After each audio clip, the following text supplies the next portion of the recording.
નમસ્કાર. ચાલો વિજ્ઞાનની દુનિયામાં એકદમ ફટાફટ સફર કરવા તૈયાર થઈ જાઓ. આ એક મજેદાર રિવિઝન છે. ચાલો જોઈએ કે આપણને કેટલું યાદ છે અને સાથે મળીને કંઈક નવું પણ શીખીએ. ચાલો શરૂઆત જ એક એવા સવાલથી કરીએ જે આપણે રોજ જોઈએ છીએ પણ સાચું કહું તો ક્યારેય વિચારતા નથી. આ જે ચોખ્ખું આકાશ છે એનો રંગ ભૂરો કેમ હોય છે? આની પાછળ એક બહુ જ રસપ્રદ વૈજ્ઞાનિક કારણ છે. એ આપણે આગળ જોવાના છીએ. તો તૈયાર છો?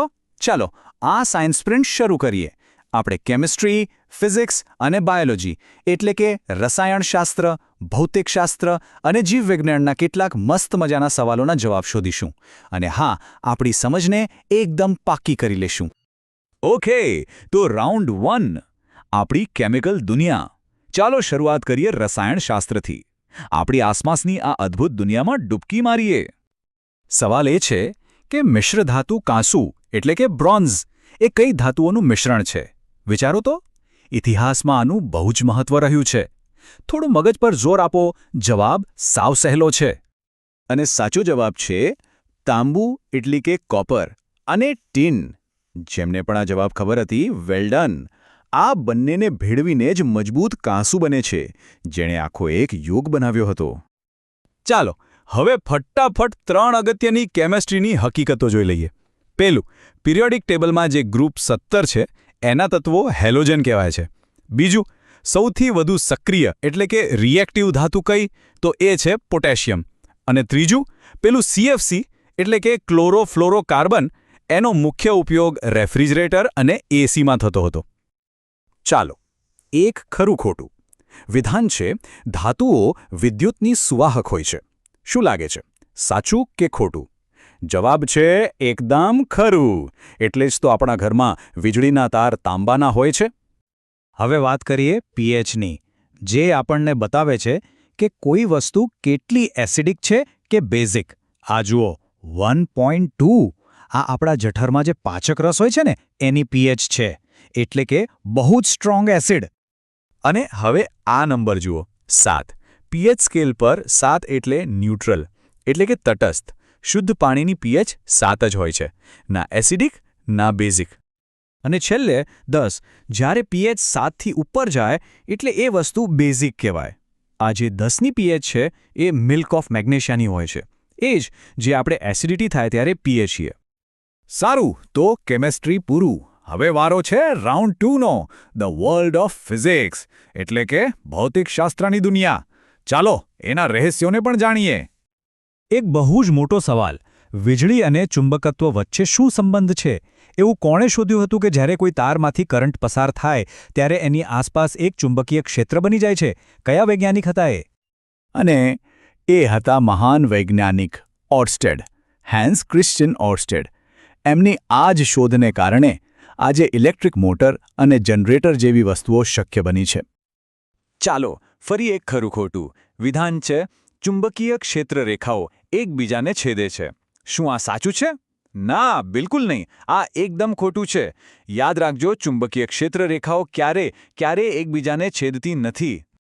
ઓકે, હવે ફિઝિક્સના 4 મુદ્દા ફટાફટ જોઈ લઈએ. પહેલું, યાદ છે પહેલો સવાલ, આકાશ ભૂરું કેમ છે? એનો જવાબ છે પ્રકાશનું વિખેરણ એટલે કે સ્કેટરિંગ ઓફ લાઇટને કારણે. બીજું, ઇલેક્ટ્રિક પાવરનો SI યુનિટ શું છે? એ છે વોટ. ત્રીજું, લઘુદૃષ્ટિની ખામી એટલે કે નજીકનું દેખાય પણ દૂરનું નહીં, એના માટે અંતર્મુખ લેન્સ વપરાય છે. અને ચોથું, જ્યારે પ્રકાશ પાતળા માધ્યમમાંથી ઘટ માધ્યમમાં જાય ત્યારે એ લંબ તરફ વળે છે. હમણાં જ આપણે પ્રકાશના વળવાની વાત કરી. એને જ લગતો આ શબ્દ છે નિરપેક્ષ વક્રી ભવનાંક. આ શું છે? સાવ સહેલી ભાષામાં કહીએ તો એ બતાવે છે કે કોઈ માધ્યમમાં પ્રકાશની ગતિ કેટલી ધીમી પડે છે. અને એક વાત હંમેશા યાદ રાખવા જેવી છે, એની કિંમત હંમેશા 1 કરતાં વધારે જ હોય છે. અને હવે આપણે આવી ગયા છીએ આપણા ફાઇનલ રાઉન્ડ પર, round 3, the secrets of life. ચાલો જીવવિજ્ઞાનના એટલે કે જીવનના રહસ્યોને જાણીએ. આપણા શરીરમાં મોટાભાગની વસ્તુઓ જોડીમાં હોય છે, જેમ કે આંખો, કિડની, ફેફસા. પણ એવી કઈ ગ્રંથિ છે જે જોડીમાં નથી, એટલે કે માત્ર એક જ છે? વિચારો તો. અને સાચો જવાબ છે પિટ્યુટરી ગ્રંથિ. એ આપણા મગજમાં હોય છે. ભલે વટાણા જેવડી નાની હોય પણ એને માસ્ટર ગ્લેન્ડ કહેવાય છે, કારણ કે એ આખા શરીરની બીજી બધી ગ્રંથિઓ પર કંટ્રોલ રાખે છે. ચાલો એક સામાન્ય ગેરસમજ દૂર કરીએ. વિધાન છે, સ્ત્રીઓમાં ફલન ગર્ભાશયમાં થાય છે. આ સાચું છે કે ખોટું? જવાબ છે ખોટું. ફલનની પ્રક્રિયા ગર્ભાશયમાં નહીં પણ અંડવાહિની એટલે કે ફેલોપિયન ટ્યુબમાં થાય છે.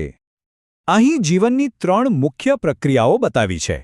પહેલું, પ્રજનન, જેનાથી સજીવો પોતાની નવી પેઢી બનાવે છે. બીજું, કોઈપણ ઇકોસિસ્ટમમાં ઊર્જાનો પ્રવાહ, જે હંમેશા એક જ દિશામાં એટલે કે યુનિડાયરેક્શનલ હોય છે. અને ત્રીજું, ફૂલનું જે સ્ત્રીકેસર હોય છે એના 3 ભાગ હોય છે: પરાગાસન, પરાગવાહિની અને અંડાશય. અને હવે બાયોલોજીના કેટલાક ક્વિક હિટ્સ. પહેલું, ગોઈટર રોગ શાનાથી થાય છે? આયોડિનની ઉણપથી. બીજું, લોહીમાં શુગરનું લેવલ કયો હોર્મોન ઘટાડે છે?